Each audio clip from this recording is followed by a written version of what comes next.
Namaskar and a very good afternoon to all of you. We are blessed to have had the Honorable President of India who graced our occasion at the inaugural ceremony of Directors Retreat at Manas Bhavan a few moments ago. We are thoroughly honored and proud to have the first citizen of India in our beloved city of Jabalpur, the seat of judiciary in Madhya Pradesh. Jabalpur is no less than the Temple of Justice, and this plenary session will continue to have luminaries from the judiciary who have come from all over the country. We are truly blessed to get this wonderful opportunity to be able to hear the luminaries who will speak on continuous judicial education, emerging challenges, and opportunities. I, Sayukta Banerjee, on behalf of Madhya Pradesh State Judicial Academy, would like to welcome you all to the plenary sessions of the All India State Judicial Academy's Directors Retreat.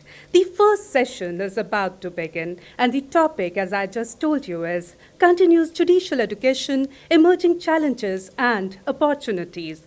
This session will be chaired by Honorable Shri Justice S. Ravindra Bhatt, Judge, Supreme Court of India, and co-chaired by Honorable Shri Justice Sanjay Karol, Chief Justice, the High Court of Judicature of Patna. Other dignitaries on the dais also includes Honorable Shri Justice Prakash Srivastav, Administrative Judge, High Court of Madhya Pradesh and Chairman, Madhya Pradesh State Judicial Academy, Honorable Shri Justice Manendra Mohan Srivastav, Judge, High Court of Chhattisgarh and Chairman, Chhattisgarh Judicial Academy, Honorable Shri Justice A. Lodh, Judge, High Court of Tripura and Judge in charge, Tripura Judicial Academy.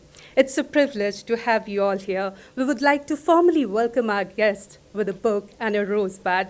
May I request Shri Ram Kumar Chaubey, Director, Madhya Pradesh State Judicial Academy, to welcome Honorable Shri Justice S. Ravindra Bhatt, Judge, Supreme Court of India.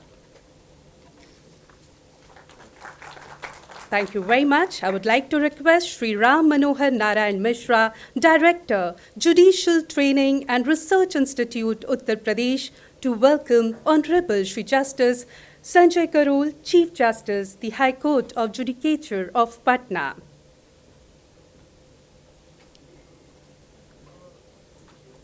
Thank you so very much. I would now like to request Shri Sudhakar V. Yalagadda, Joint Director, Maharashtra Judicial Academy, to welcome Honorable Shri Justice Manendra Mohan Srivastav, Judge, High Court of Chhattisgarh and Chairman, Chhattisgarh Judicial Academy, with the book and a rosebud.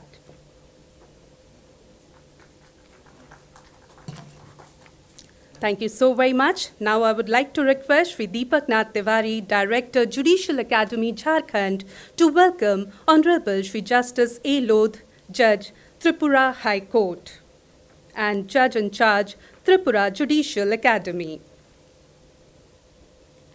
Presenting and welcoming him with a book and rosebud. May I now request Shri K. Satyan, Director, Kerala Judicial Academy, to welcome Honorable Shri Justice Prakash Srivastav, Administrative Judge, High Court of Madhya Pradesh, and Chairman, Madhya Pradesh State Judicial Academy. Thank you so very much.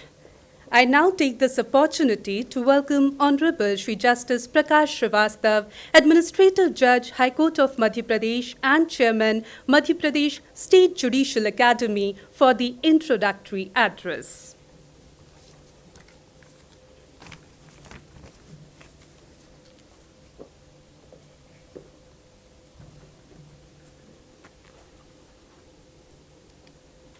Honorable Shri Justice S.R. Bhatt, Judge, Supreme Court of India, and Chairman of this session.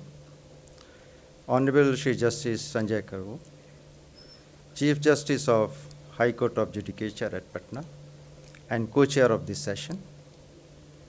Honorable Justice Manendra Srivastav and Honorable Justice A. Lodh, the speakers of this session, and all the dignitaries who are present here.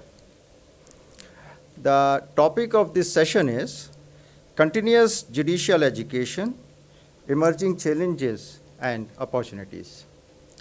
Now, this topic focuses on the issue of finding ways and means to inculcate such qualities in a judge which can take him to the highest level of personal development. This also includes to find out the ways and also to identify the hurdles which can come in this way and how to eliminate those hurdles. Now, in the All India Judges Association's case, this Honorable Supreme Court has very succinctly said that work of a judge is not in the nature of an employment. It's very different from the work which the other administrative authorities perform. The judges, they perform the sovereign judicial function. So, special qualities and that kind of caliber is required so that they are able to perform that work. Now, when a candidate is selected as a judge, he is like a rough diamond. He is like to be polished.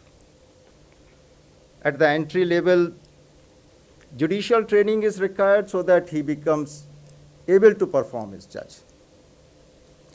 But when he becomes a judge, many cases they take him to the unknown territories, which require him to take the crash course of learning, so that he is able to continuously perform his work as a judge very smoothly. And then the role of the judicial institutes, judicial academies come in. Knowledge is one tool which the judge must possess in his toolkit. But apart from that, he requires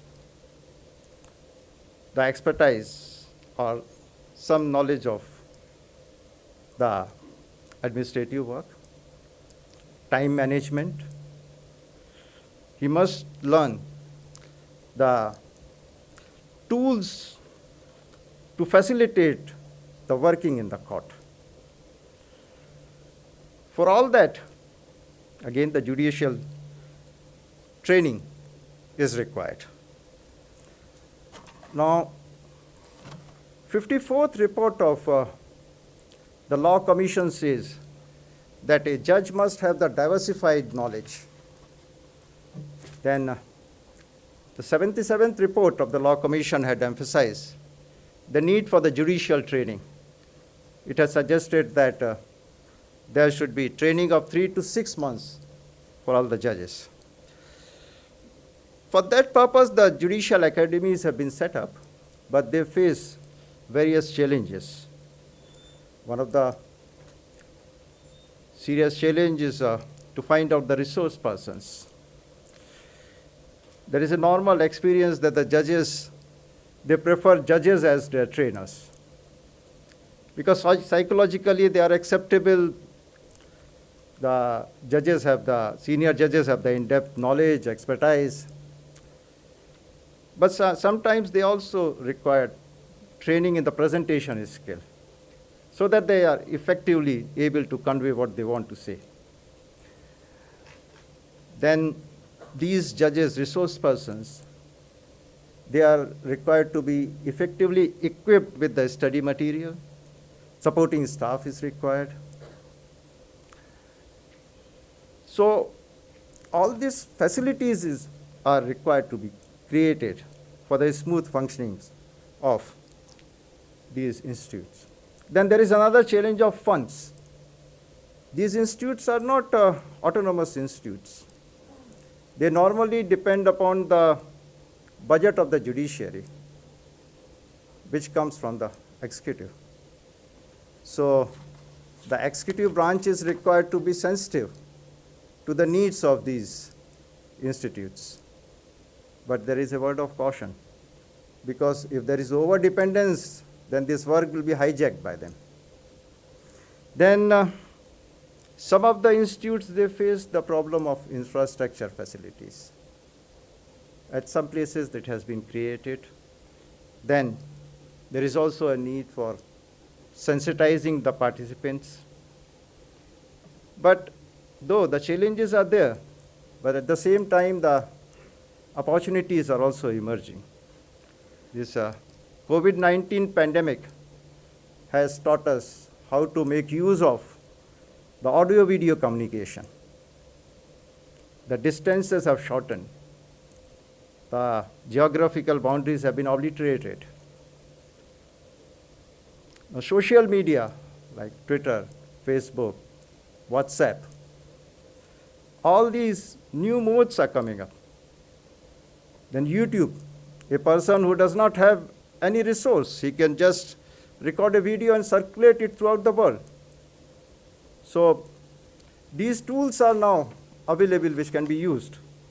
And then there are countries which have adopted the new ways of communicating, new ways of training the judges. Like in Spain, since 2004, the Spanish Judicial Training Institute, they are using the live courtroom teaching. The institute is connected through the court, and the new candidates, new judges who come to the institute, they can directly see what's going on in the court and learn. Then they have adopted a hybrid system. In a hybrid system, they impart online training, they are online e-campus, and thereafter, there is 2-3 days face-to-face interaction. So in this session, all this is required to be explored as to how these challenges which are emerging, they are to be faced, the new opportunities which are coming, they are to be utilized. So I wish good luck, and I pray that the session is successful. Thank you.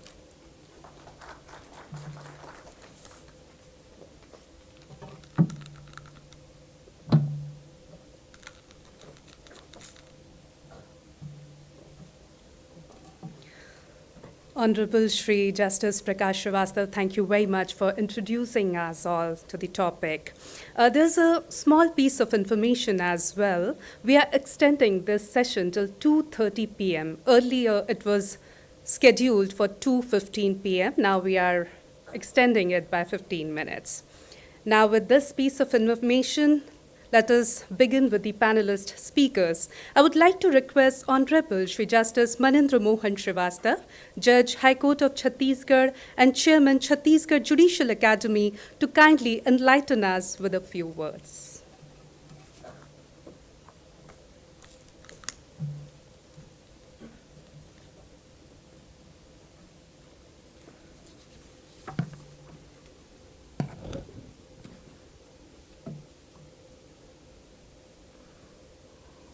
Good afternoon, Honorable Chair, dignitaries on and off the dais.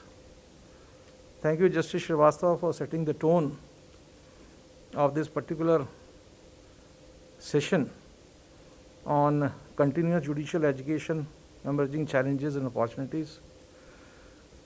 While rising to say something on this occasion, I have this sense of realization also that the entire system is passing through a very unprecedented challenge, which we had never thought of, we had never seen it. And this pandemic has given rise to unforeseen challenges also. But for this, perhaps I would have been speaking on many other issues. Many other pre-existing challenges are there. But then, when I had to speak, I started interacting with the judicial officers of the state to find out what really are the emerging challenges for them, because the work of the court have completely stopped, almost paralyzed, and gradually we have started opening up. We have cases where the trials are not taking place. Now the trials have started taking place. there is heavy rush of cases, every day requests are being made, and judges are finding it very difficult how to prioritize cases, how to take up the cases at different levels. So I started interacting with the judicial officers, and then amongst many challenges which I got, the feedback which I got from them, I jotted them, and within the short period of 7 minutes of presentation which has been allotted to me today, I have picked up some of them to place it before the House and also for discussion. One of the most important challenge which the district judiciary as on date is facing is how to deal with the situation where the cases, because many cases the judicial officers came out saying, sir, how to do the large number of trials, how to prioritize the cases, all other cases are pending, old cases. So I started finding out what to do, and ultimately this is the time more than ever that we must now concentrate on court management, case management, and controlling court proceedings. Now this is very necessary at this stage. The schemes have been framed, policies have been framed, and it is also being implemented.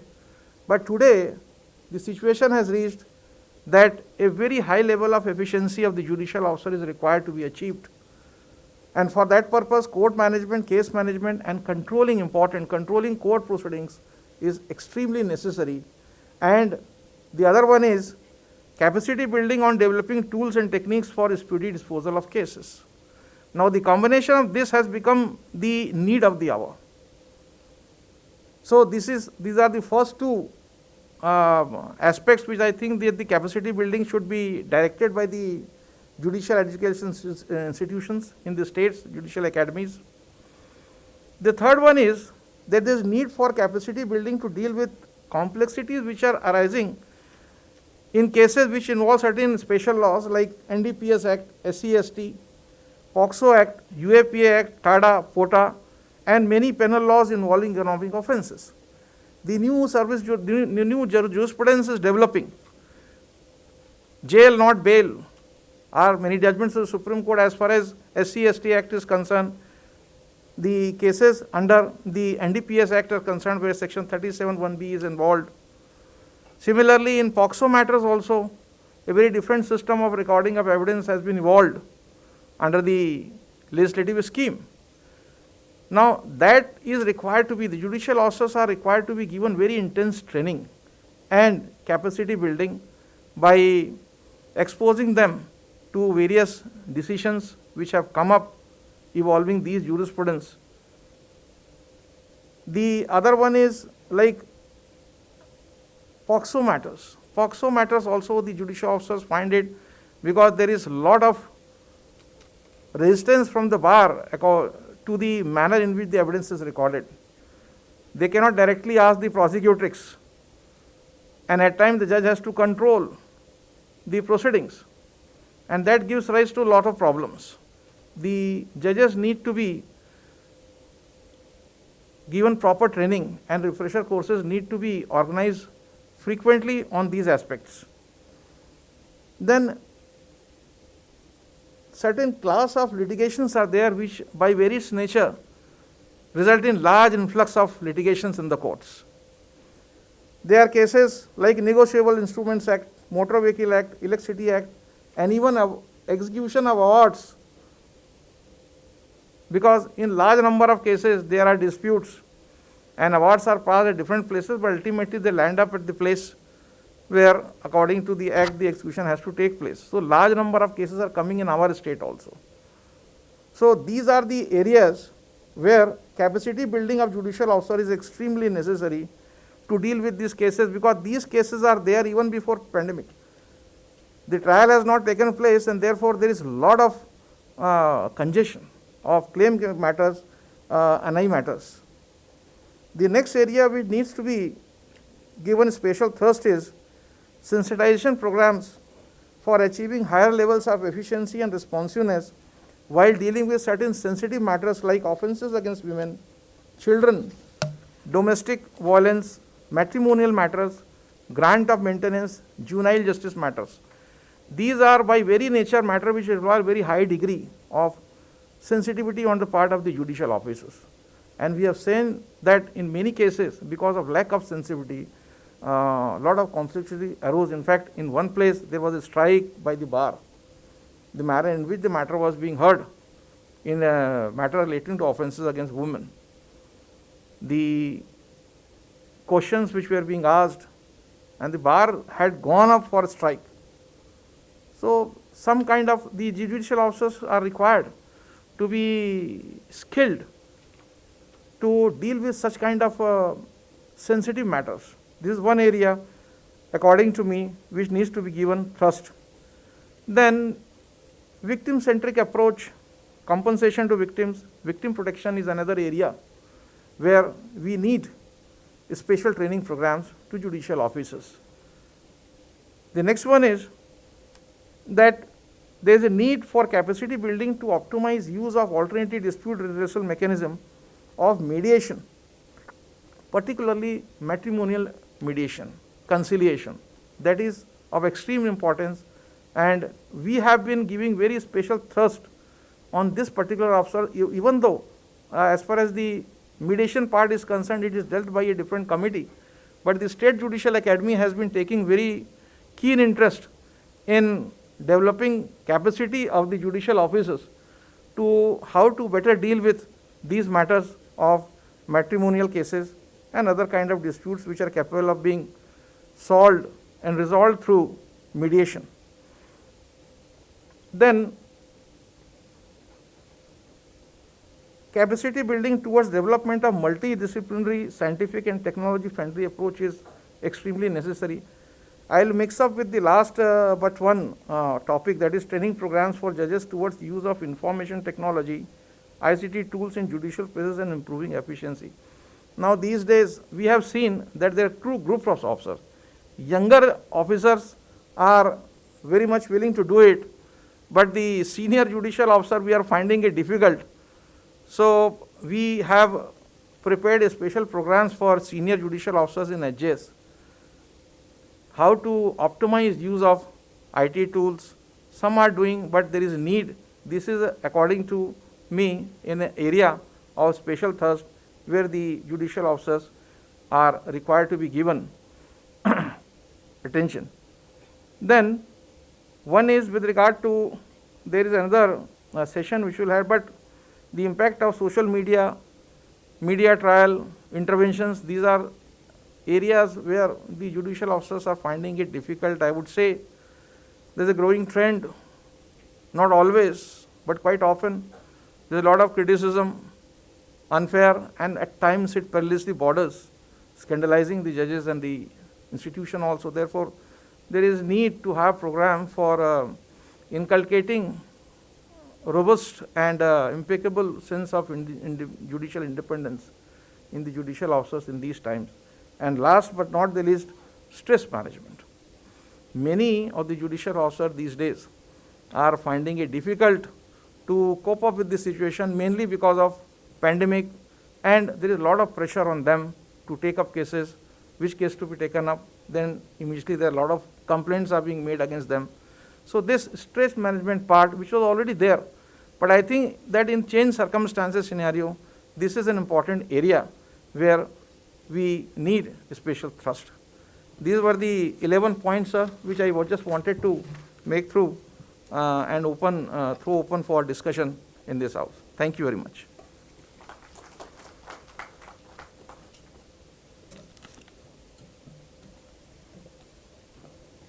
Honorable Shri Justice Manindra Mohan Srivastava, thank you very much for the insights. They are surely going to be very useful in the long run. May I now request Honorable Shri Justice A. Loth, Judge, High Court of Tripura and Judge in Charge, Tripura Judicial Academy, to deliver his speech on today's topic. Honorable Shri Justice A. Loth.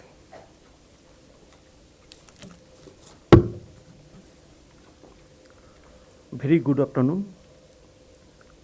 Honorable Justice S. Ravindra Bhatt, who is chairing the session. Honorable Justice Sanjay Karol, Chief Justice, the High Court of Judicature of Patna. Honorable Justice Prakash Srivastava, Administrative Judge, High Court of Madhya Pradesh and Chairman, Madhya Pradesh State Judicial Academy.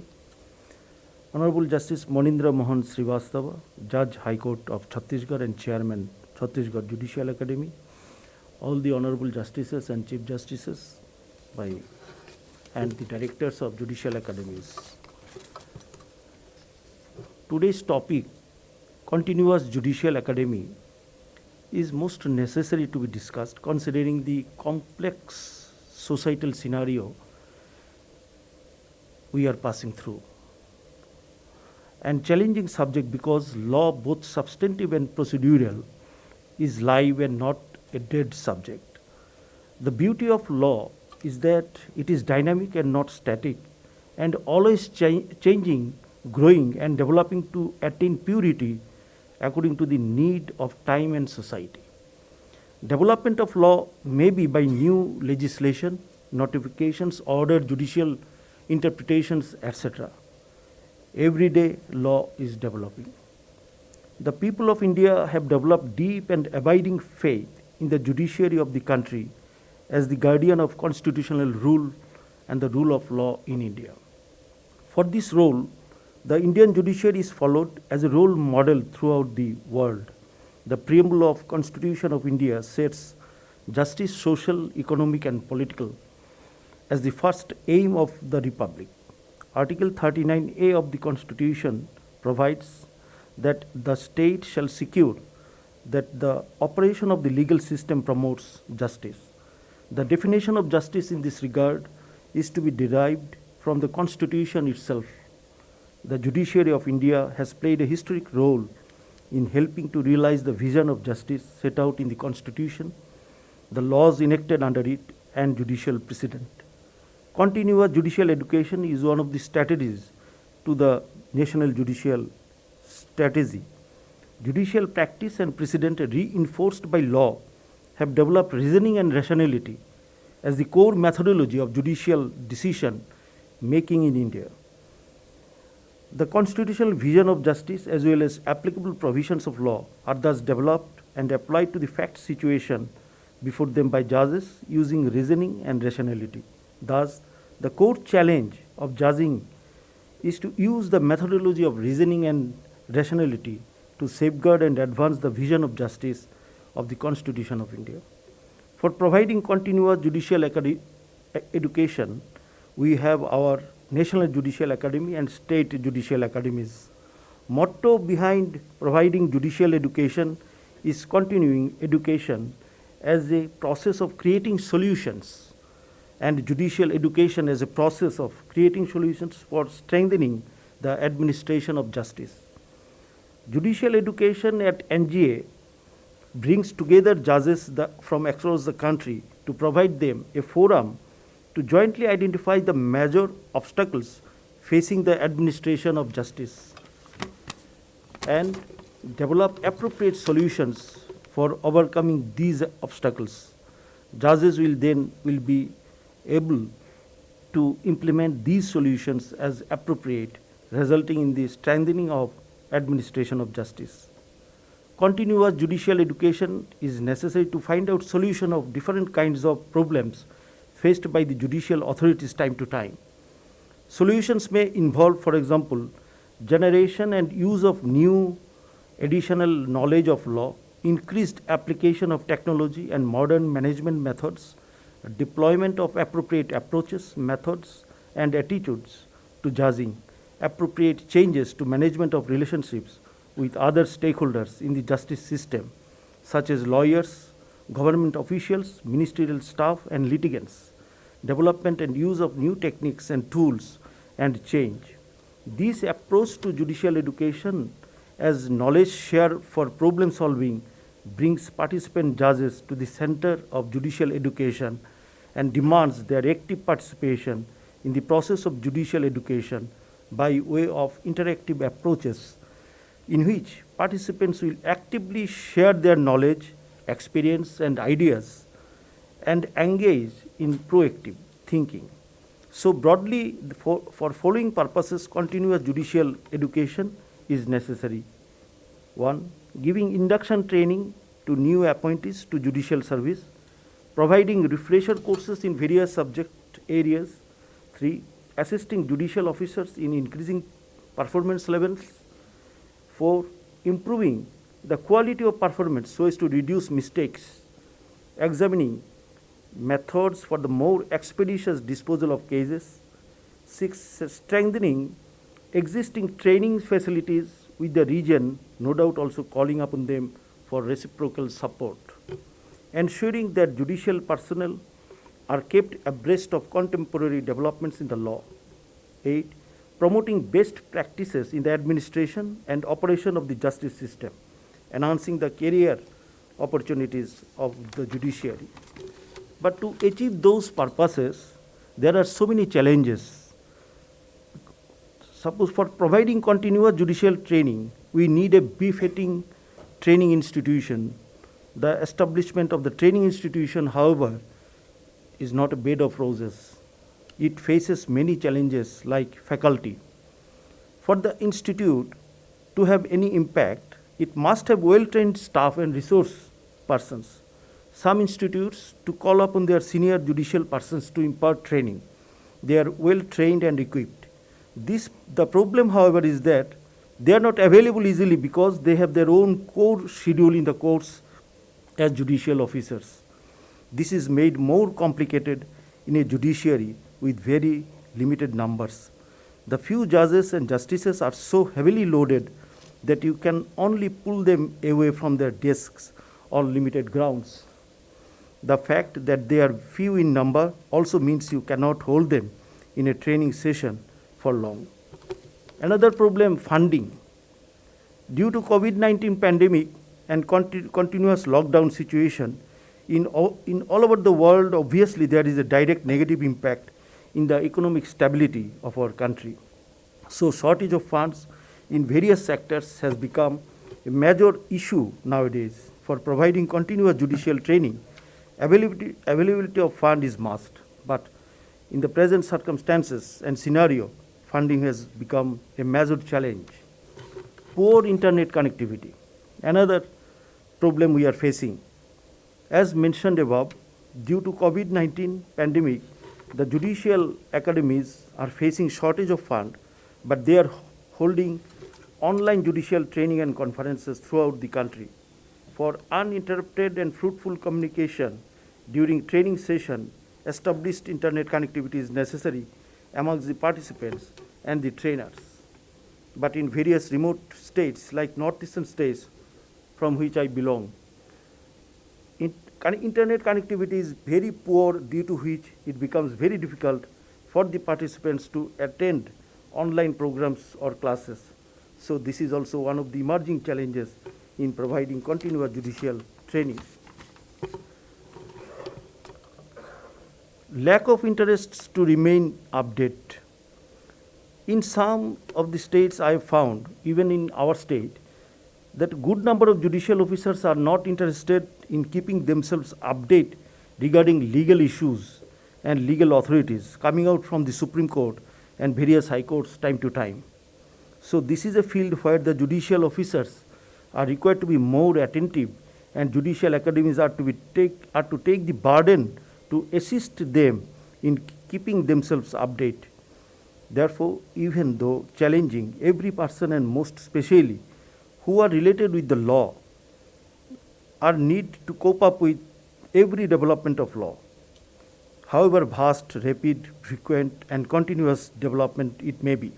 So continuous judicial education is subject to certain emerging challenges as discussed, such as lack of proper infrastructure, lack of economic support, lack of devoted resource persons, lack of interest in enhancing knowledge, and lack of lively approach of imparting training.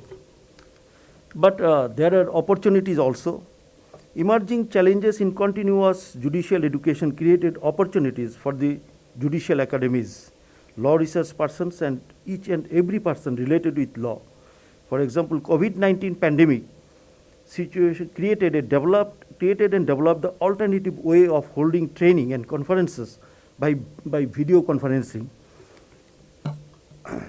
and through webinars.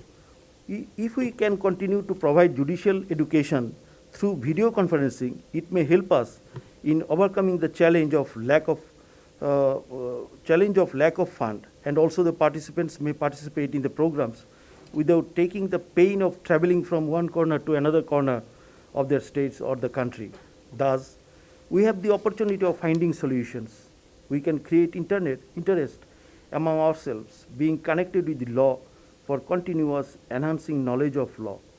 If interest is created, then each and every one of us will search and go for knowledge from law books, journals, articles, internet, etc. The method of imparting training must be lively, dealing with those areas where we find difficulty and face problems. Complete full-time research person may be engaged for finding out difficult, problematic, and disputed areas in various subjects and its probable solutions, and for giving training. Frequent in-service training is necessary for increasing performances, disposal, and to reduce mistakes. Training also necessary on the method of timely disposal, case management, stress management, etc. Opportunity of enhancing career for competent, effective, and efficient officers is to be increased. Thank you.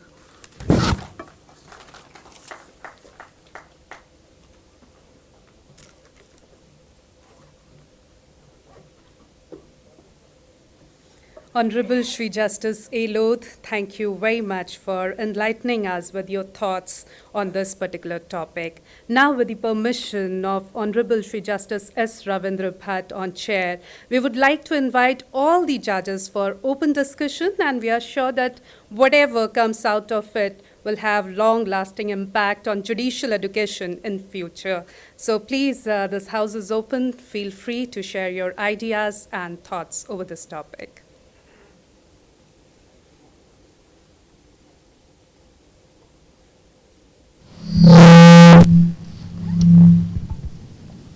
Who would like to speak first? Yes, please, there at the mic.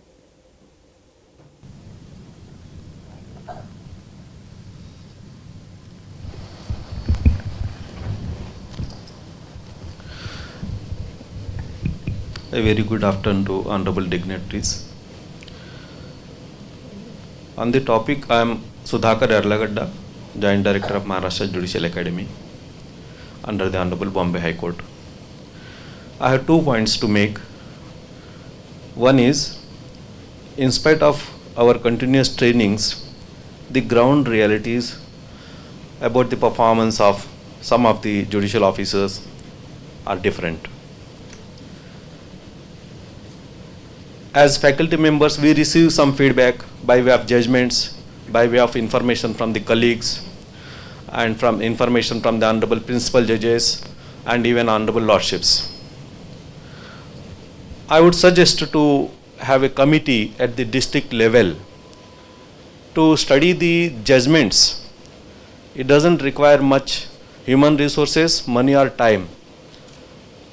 We did an experiment at the academy.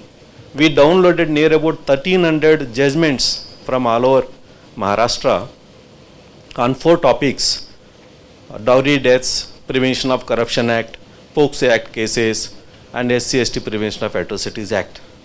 We have prepared columns. We took the help of our law college students. We studied that how many convictions were there, what were the punishments, what was the quantum of compensation, one part, conviction part. On the acquittal side, we noted what were the reasons for the conviction, the informant or the complainant turning hostile. Secondly, in spite of support by the informant, the court disbelieved. Thirdly, grave infirmities in the investigation and others likewise. After this study, one officer came from the government and said that all your courts of special courts under the Prevention of Corruption Act are acquitting the accused merely on technical grounds. They do not understand the electronic evidence. Then we placed that report before him and said that your report is wrong, you don't have any statistics. But if this kind of study is undertaken at the district court level, we can have impact. We can have information on which areas we have to focus the continuous judicial education and trainings. And secondly, we are all aware that when a heavy blunder is committed or a wrong procedure is followed, we know that nowadays social media will highlight it. Even earlier days also, Honorable High Court or the Supreme Court used to direct, let the judgment be circulated to the all judicial officers and the academy also. Either instead of that or in addition to that, now with the advanced technology of these online sessions, is it possible for that Honorable Lordship, through the Academy's arrangement online session, to address those judicial officers immediately? See, this is the blunder we are committing, so let us not do that. So there can be a dialogue. So I think this kind of impact assessment, responsiveness and effectiveness of our system can be assessed. Thank you very much.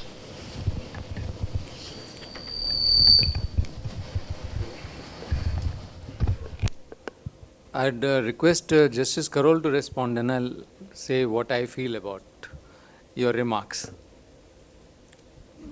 Certainly, the impact assessment report which you have prepared is a novel idea, there is no doubt about it. We did one such experiment in Bihar. Pan India, it must be followed. But my request is, our experience is this, that not every judicial officer responds to it. How do we enthuse these judicial officers? When I say judicial officers, I mean myself also, because we are all judges. I just wanted to open up with one thing, not really responding to what you have said. Let us, today we heard each one of the speakers who were there on the dais. And each one of us reminded of our constitutional duty and obligation under 39A, that we must have a justice delivery system which promotes justice. With 40,000 cases pending, 4 crores cases pending in the judiciary in India, and with the number of judicial officers which we have here in India, what are we aiming for? We have an economy which is growing. Do we have to become a superpower? Can we become a superpower? And we as a stakeholder in democracy have any role, judiciary has any role to play?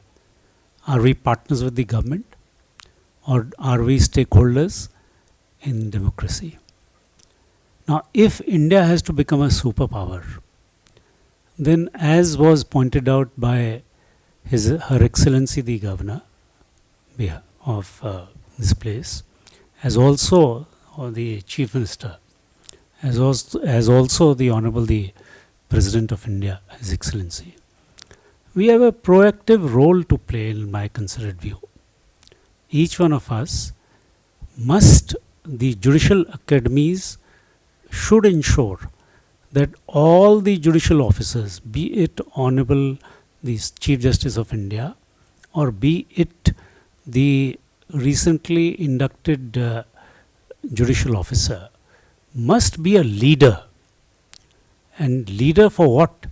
To see that the function which he is supposed to discharge, with which he has a solemn duty, be it constitutional, under oath or otherwise, that he is on daily basis not only dispenses justice but promotes justice. What is very, very important for us is also this, that how is it that as a wing, individually or as an institution, perceived by the public, that is our core value, if I may use that expression, and strength. I'll just want to illustrate one thing. I have just opened up my net to see the Twitter account. We are having an in-house discussion. I was aghast at the response which Honorable His Excellency received on the Twitter account. He just tweeted, for the advantage and benefit of the House, because these are in-house closed-door proceedings. And I have got a snapshot of that also. His Excellency at immediately 12:13. These are the challenges which each one of us are facing. I'm warning myself about it.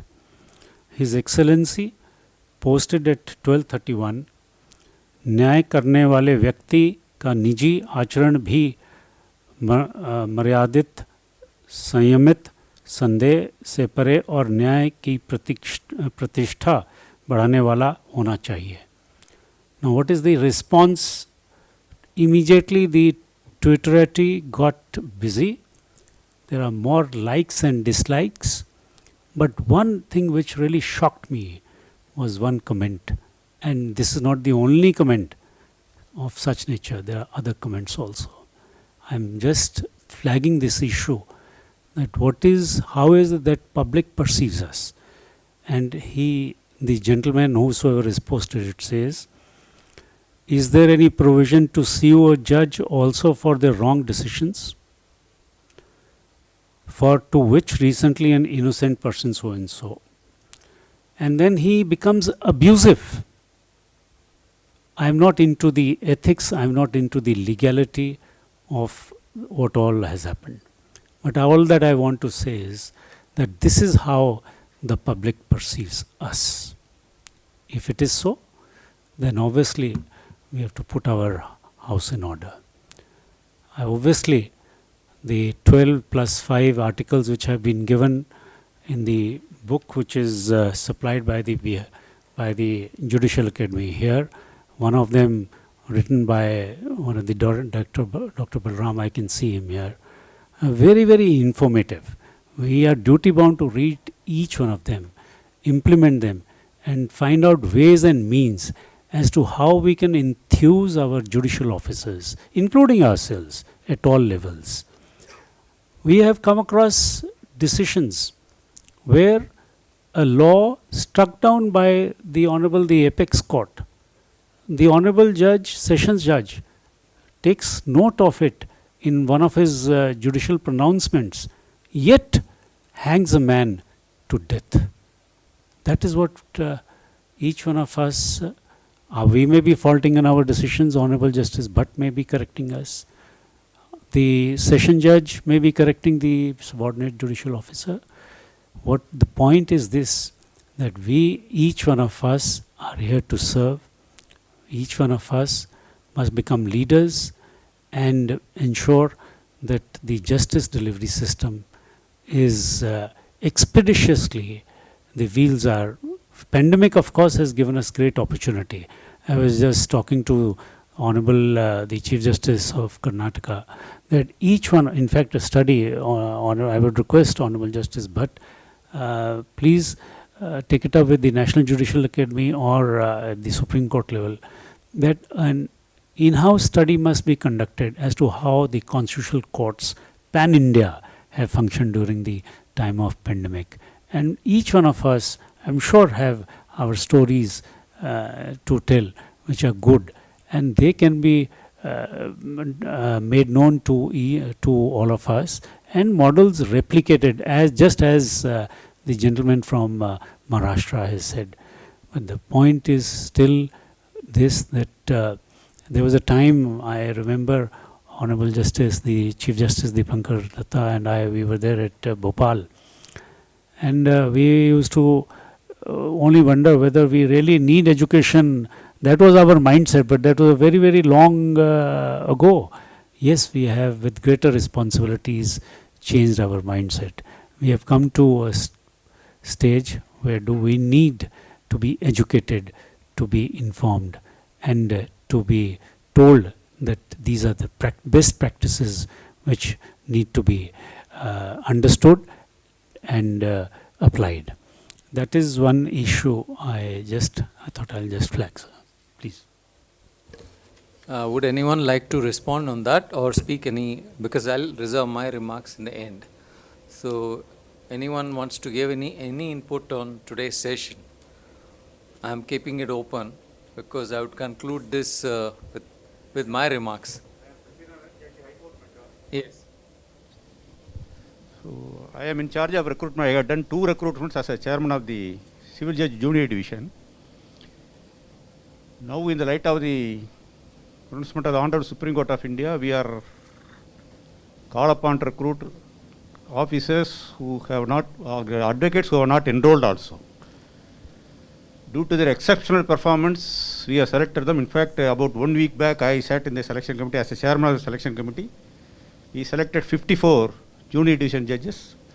At least out of 10 of them are aged about only to 22 years without any enrollment. Without any enrollment. Without any practice, no enrollment. This is different from without enrollment. Yes, no enrollment. Because there is a rule, even the non-enrollee also can participate in the selection process. Yes, he is selected. The only difficulty is we have given them about 2 years training. Still we are facing difficulty because they don't have a practice, they don't have a reality in the ground level. And mainly they depend upon either the senior judges or the court officers who may be experienced. And the difficulty is the judgment is not up to the mark. And moreover, one more difficulty for us is because access to justice at door level, therefore we work on courts almost in all taluk level. Previously, good old days, the advocates used to go to district level and have a... Justice Satyanarayana, can you come to the point? Because we understand that you are facing problems in recruitment. Only difficulty is now, their exposure is only to the suit for bare injunction at the maximum or suit for specific performance. Therefore, they don't expose to at all. Whatever training we are giving, we are unable to educate them. Therefore, I also request, like Honorable Justice Karol said, the National Judicial Academy also dealt over the said issue and also give us our state academy some curriculum so that their performance can be improved. I think on that, state academies agree on the syllabi. Every year there is a syllabi, there is an intensive session. The module is created, the calendar is created by the National Judicial Academy and all the state judicial academies participate. So that should not be a difficulty. What you are facing in Tamil Nadu may be peculiar, but I suspect it is not so only in Tamil Nadu. Under-trained or trainee recruits with less knowledge is perhaps a more widespread phenomenon.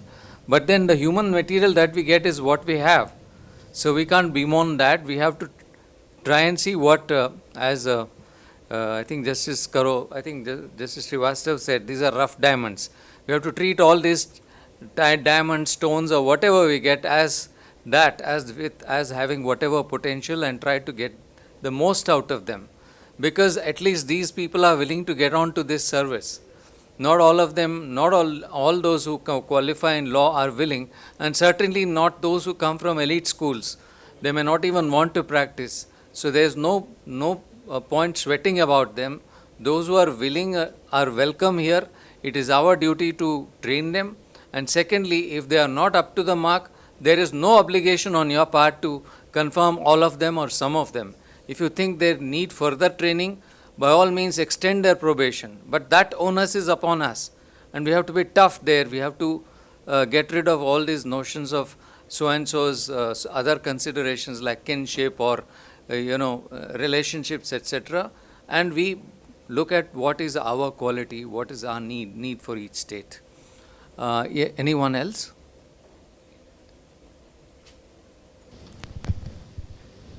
Good afternoon, my lords. I am Prabhavati Hiramat from Karnataka Judicial Academy. I feel that giving continuing education training to the judicial officers based on the nature of cases pending on their respective file, like after the transfer, if they are posted to special courts like family courts, POCSO matters, and labor courts, and prevention of corruption special courts, commercial courts, by grouping them only focusing on the specified subject, they can be sensitized under the continuing education program. Under the guidance of our President and Board of Governors, we have already started workshop of electronic evidence, and we have provided POCSO training to the specially posted judicial officers posted to POSCO courts and commercial courts, madam. That's a good idea. In fact, at some stage we used to feel that whenever we used to attend, many of us who used to colleagues from different high courts, when we attended Judicial Academy, National Judicial Academy, we used to feel that the subject matter should be related to what we are doing or what we are likely to do. And I think it would be better if the high courts coordinate with the judicial academies to second people who are potentially there or likely to be sent to these courts. I think that is something which is worth considering by the Judicial Academy, National Judicial Academy, while setting the calendar. So I think we should resolve to put that as part of the agenda. Anyone apart from yes, please. I would like to say in order to keep the judicial officers on their toes, so to say, we have set up what is known as a Judgments Evaluation Committee. And then we call for the judgments of the officers on various topics, whether it's Is it all the judges or is it's thematically called or batch-wise. And the Judgment Evaluation Committee, which is headed by a former High Court judge, they evaluate the judgments of the judges and then they assess it and then they give one-to-one assessment. And generally, what is the pattern? Like suppose we have a 2018 batch of 30 judges who were appointed on direct recruitment as district judges. So we took their judgments. How is that relating, how do you relate that to evaluation? Evaluation of the way, ACR. not the ACR, this is an assessment of how they are handling the subject. So this is one way of having a one-to-one thing. And then we have thematically also, like on electronic evidence, juvenile So justice. you have different segments. Yes, and those judges are called commercial courts, commercial law. And the another thing is to make them enthusiastic about it, we call for presentation of papers. Presentation of papers. Yes.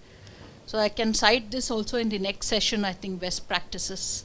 We have one more session. Yes. Thank you. I think Justice Mehta wants to say. Actually, from what Justice Nagaratna said, I recollected, sir, that once while sitting in the single bench, I came across very strange orders whereby the officers were rejecting the bail applications of the juveniles.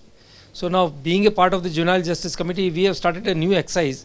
We have called for 10 orders whereby the officers have rejected bail applications and the appellate orders passed thereupon. And we are in the process of analyzing them. So if we can then give them, impart them a specific training that you need to be more sensitive. That is one way we have thought of it, sir. Any Chief Justice, any the judge and Chief Justice I'll come to later. I am Justice Rajshekhar Reddy, heading the Telangana State Judicial Academy. Normally all these revisions are listed before administrative judges, only to see that the judgments are in accordance with law, how they write, there is a reasoned judgment. Of late I have come, the orders are without reasons, or sometimes suits are without being numbered also, they are rejected on merits. So several times we take note of the orders, and immediately I am asking for the officer to be trained in Judicial Academy, because all officers are not on par. Depending upon each person, it changes. So instead of training all the officers for 2 months or 3 months, when we look at the orders, sitting as an administrative judge or portfolio judge, we know what is his capacity and how they pass the orders. So separate training for each officer who is weak and who can't write reasoned orders. That way things are improving. But unfortunately, in one matter, while passing judicial order, I also said that officers should be sent to training. The advocate immediately they put in the social media and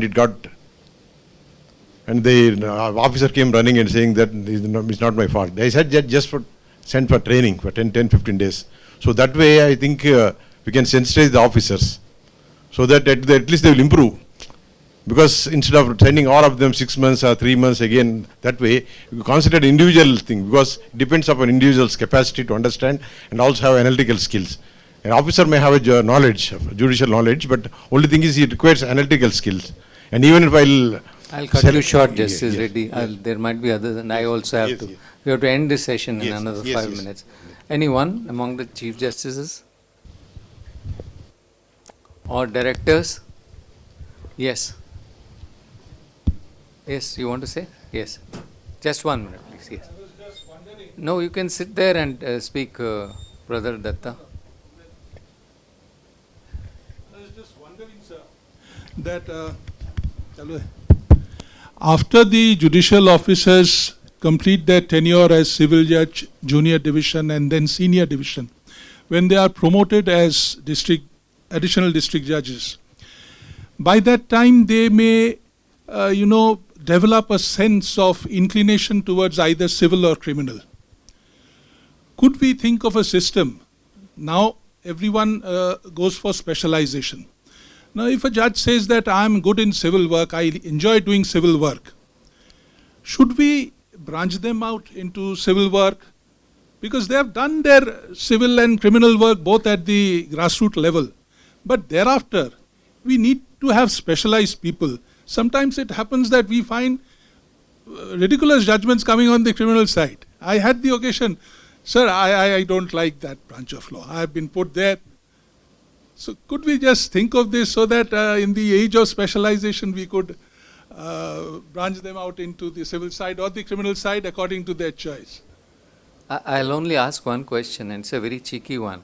I assume you were a civil lawyer, or maybe you did criminal. I think you did criminal. No, I didn't do criminal, but I developed a sense of criminal law while being on the bench. Exactly. Right. That's the point I'm making. Right. Because at the higher levels, there really is no specialization. Right. And I mean, that's my feeling. No, but generally agree that when you, at the stage of promotion, you get a fair idea. Right. But when you start posting, people should not assume that I am here only for civil matters or only for sessions. No, actually, we are all short on judicial officers, and the Especially pressure if you is ask me, mounting. especially in the criminal side, Right. and more so in the High Court. More so, my experience in the little that I had. I've been in Rajasthan and I've been in Delhi. Yes. There's at least the bar judges. There used to be a great reluctance to go to the criminal side. So there used to be very few of us on the bench from the so-called civil side who sat on the criminal side. So heavily there was a bias in favor of service judges. But then they also might want to sit on the civil side, and they should also get their fair share of other. I mean, you're right. Generally, one must be aware of aptitudes, and a man who or a lady who cannot perform on either side should not be burdened with that. I would agree as exceptions, but perhaps I may not agree as a general rule. I think we can disagree on that. No, it's in-house discussion. We can exchange our ideas, Yeah. Yes, just part.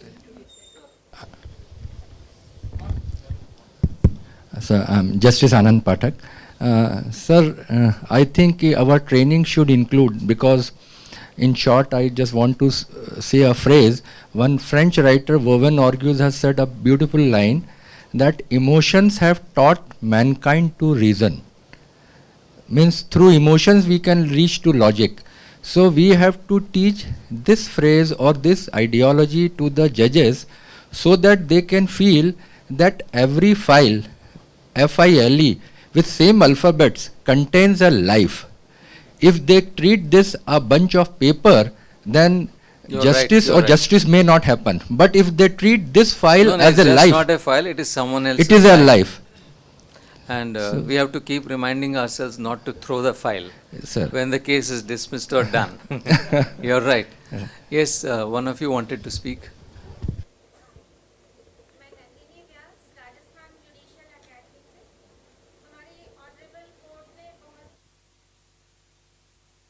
अच्छा practice किया है कि जो officers कई बार judgements अच्छी तरह से नहीं लिख पाते हैं, अपनी बात नहीं समझा पाते हैं, या कहीं ऐसा लगता है कि कुछ ऑफिसर को कमी है या नॉलेज की कमी है, तो उनके लिए करेक्टिव ट्रेनिंग शुरू की है. तो एकेडमी करेक्टिव ट्रेनिंग या काउंसलिंग में जाती है.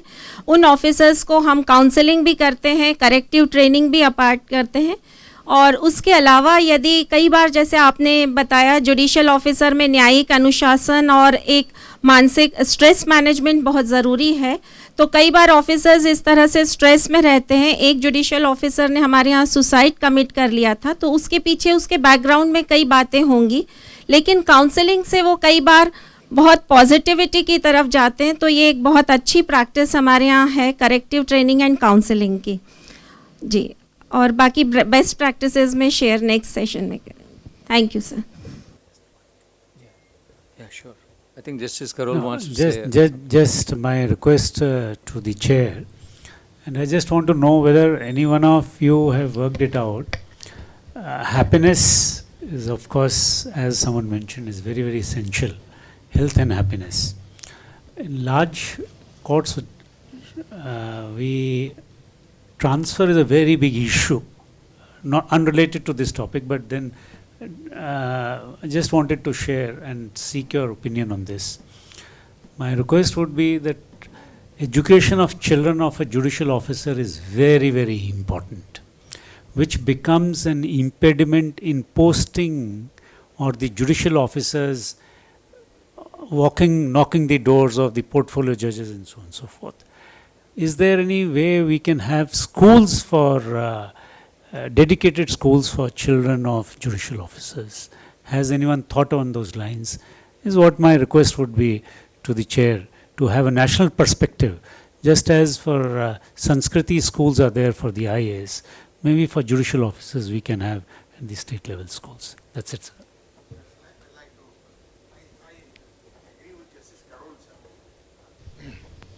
So if there is no proposal, sir, we should start making, because I have, as a district judge, I have been transferred 4 times, sir, in the mid of the session, and my children has to change the board from CBSE to ICSE, ICSE to CBSE 3 times, sir.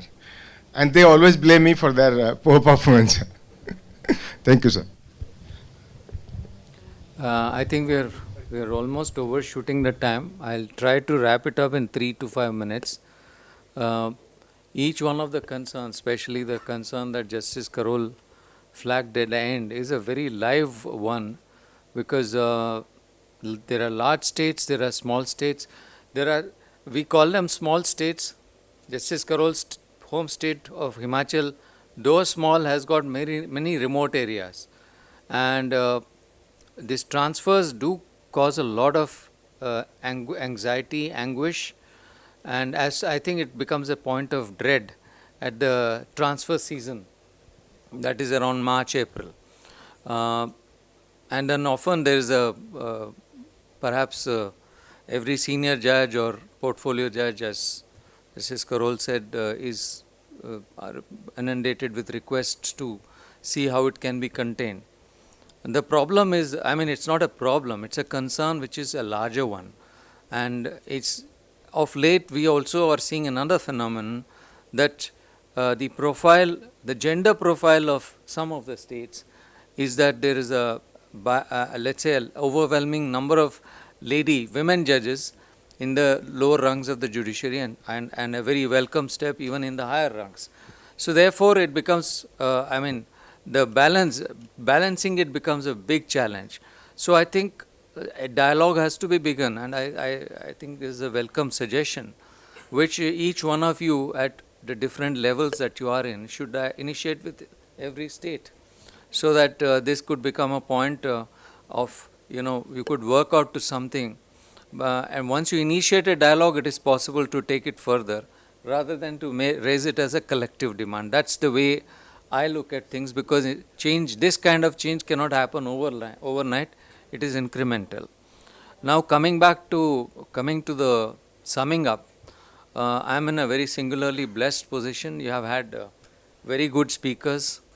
Justice Prakash Srivastava gave you the rough diamond introduction. Justice Srivastava followed with his own unique thoughts, and Justice Lord and Justice Karol gave you his share of what he thinks we should be, and collectively, and what our goal should be. I would not make this very broad. I would confine my remarks to 2 or 3 points. And the first is that every training, the focus of every training I think Justice M.M. Srivastava talked about case load and case management.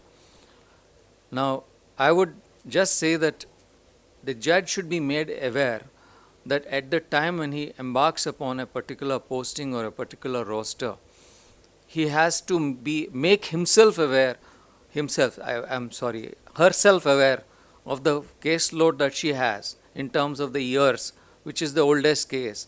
What is going to be my approach towards that oldest case? How long will I take? You have to initiate your own targets. We have to teach this target, setting, and also make each one of the judges accountable to themselves to reach those targets. And perhaps it's also time that we start incentivizing this by, somehow factoring this in the annual gradings that we give to judges. I would even recommend, since very senior judges and chief justices are here, to factor on a scale, not just the personality, not just the conduct on the dais, but also performance levels, which can be very objectively assessed. At the initiation of the judge's posting, or at the initial stage of the year, what was the case load? What is the incoming load? How much has been tackled? How many contested judgments have been delivered? Because then you get the cat out of the bag. There are some judges give fantastic figures. I've disposed of 1,000, I've disposed of 2,000, 3,000 cases this year. Please show us how many judgments of contested cases have you written. You get a abysmal figure of 100. So that is the actual, then you assess the number of judgments. I wouldn't say apply a very high standard. Assess the judgments. Give a certain weightage. Give a certain weightage to the oldest cases. Give a certain weightage to the, clearance ratio, as I called it. And then also how many leaves has the judge taken. Of course, that's a very sensitive topic because we are looking at judges of various profiles, age profiles. There are younger judges who need to take more leave at the time of child rearing, and perhaps nowadays more challengingly whenever the exams take place and so on. So one has to be sensitive to this. The point is the judge's sensitiveness to each one of these case management issues is very, very crucial to how the public perceives us. I think one of the speakers in the earlier part mentioned the increasing anger, perhaps even Justice Karol also. I can vouch for it because I became a judge in 2004. One could see a greater amount of acceptability to what the judge said. But there were often litigants, increasingly later, who kept saying, why is my case getting adjourned repeatedly? This is the fourth time it has happened. And by 2010 or 2011, litigants were openly saying, why is this happening? Ignoring their lawyers, they would come and say, you are causing injustice to me, I am going to die. So we have to be aware that we are responsible to the public. We have to be extremely responsive to that. At the end of it all, I think Justice Pathak mentioned, file is a life. I would completely endorse that. A judge has to be compassionate from the beginning to the end. And that compassion, and it's easy for a judge because if you enter the court, I don't need to tell you High Court judges, but only, and I doubt whether there are any younger judges, the beginning of the journey till the end, you have to retain that humility that you don't know all. And this is something which you must impart, you trainers must impart to the younger judges who have, as one of our participants pointed out, who have no training, who have no exposure to the legal system per se. And I too have been an interviewer, part of the interviewing panel, who have said, how many times have you gone to court? Because this recent phenomenon of law students graduating, taking intensive coaching and entering the judiciary has happened. So compassion not only to the people who are there, but also awareness of the physical infrastructure. Because I feel that it's not only the job of the district judiciary, the district judge or the principal district judge, but each individual judge who has to be in charge of his own courtroom to find out what are the problems there. Is there a broken chair? Are there inadequate chairs? Is there a problem in water? How are the toilets? I mean, we are responsible for the people who come there. And what are the medical facilities? Most importantly, how many ladies' toilets are there? Not only for the judges, but also the litigants and the women, litigants and women lawyers. All these are actually part of our job, and we can't leave it to someone else. And once we are aware, there would be more, let's say, acceptance of what we do. Yes, what Justice Karol said, and some of the, I think, couple of previous speakers said, we are exposed to perhaps unprecedented levels of, public exposure. Criticism is there, which is instant, as he showed, sharp, and sometimes very brutal. But the point is, we have to maintain our composure. We are not out to make a point, we are not out to make a statement. We were under journalistic scrutiny earlier. Then it became an electronic media. Now it is social media. But that doesn't mean that we have to take on, as they say, whoever is tweeting or whatever. The best thing I would recommend is to stay silent, and if you can, stay away from tweets. I am not on any social media. I am not criticizing or making any comment about people who are aware. But the point is, the more you look into that, the more problematic it is for you. So it is better not to look into those and become agitated, because 90 to 95% of what comes is trash, and probably more of that is unnecessary and irrelevant. If we find that there is something which has been highlighted somewhere, and we find that it is something which requires correction at an individual level, let us be strong enough to do it. But if we start dwelling on that, we will try to focus on the remedies. That is not our job. And I don't want to say there have been instances in the past when Lord Denning was thrown with a book and then he could catch it, or the other book was thrown, he ducked, and he said no, she was not in contempt, she missed it. The point is, we have to develop that immunity or thick skin for these kind of public reactions, which are probably out of extreme, anger or extreme anguish. Yes, the point made about adoption of ICT, adoption of database, research which is centered around databases, and all that is very welcome. But I would just flag one issue, and I think Justice Chandrachud said that in the morning. I read somewhere, regrettably I read it on this, that he said that I hate this copy-paste jurisprudence. So the point I'm making is, judges tend to churn out huge judgments which are large in content and volume, but short on reasoning. What we want at the higher courts, and it's a difficult task, is to just list what is the issue, what is the argument, without noticing that so-and-so argued, so-and-so argued, and so-and-so, and then you are left grappling with what is the reason that the judge wants. We, as appellate court lawyers, many of you were appellate court lawyers, our brief was to find out loopholes in the judgment which is sought to be appealed against. So similarly, a judge writes to his appellate court. He does not write for the litigant who is winning. He does not write for the litigant who is losing. He is writing to the appellate court because losing lawyer will ask him, his lawyer, losing litigant will ask his lawyer, what are the reasons? So these are most important. I would only conclude this, and this is something you must impart, which is sensitivity, compassion, and a willingness to learn. To be a judge is not to be a high priest of a mystery or mysterious religion. We are humans. We are sons, daughters, wives, husbands, sisters, and brothers. These roles intersect us and the contexts we live in. So we have to be alive that to our own biases, unconscious inclinations, and constantly fight them.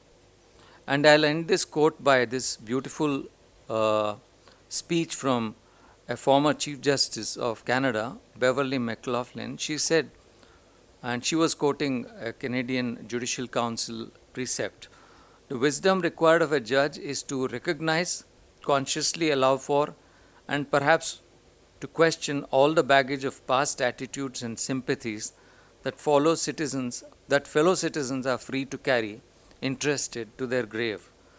True impartiality does not require that the judge have no sympathies or opinions. It requires that the judge nevertheless be free to entertain and act upon different points of view with an open mind." I would only add one more thing, that judicial officers are put these days, perhaps more than any other, under intense pressure to perform in terms of output, in terms of judicial training, in terms of extrajudicial work, whether it is mediation training, whether it is legal services, whether just attending courses or being deployed somewhere else. So it is important, like 2 or 3 speakers emphasize, that we train them specially to handle this stress, because some of these roles are essential. For instance, legal services. It is very essential for judges to be aware of that, because that gives them a perspective other than the mere art of judging. With that, I think I have overshot the time. Please forgive me. I think I'm encroaching on lunch, which was past overdue, which is long overdue. Thank you. Thank you very much, sir. Thank you very much for enlightening us. This indeed is a very fruitful session. May I now invite Shri Dhirendra Singh, Faculty Senior, MP State Judicial Academy, for vote of thanks.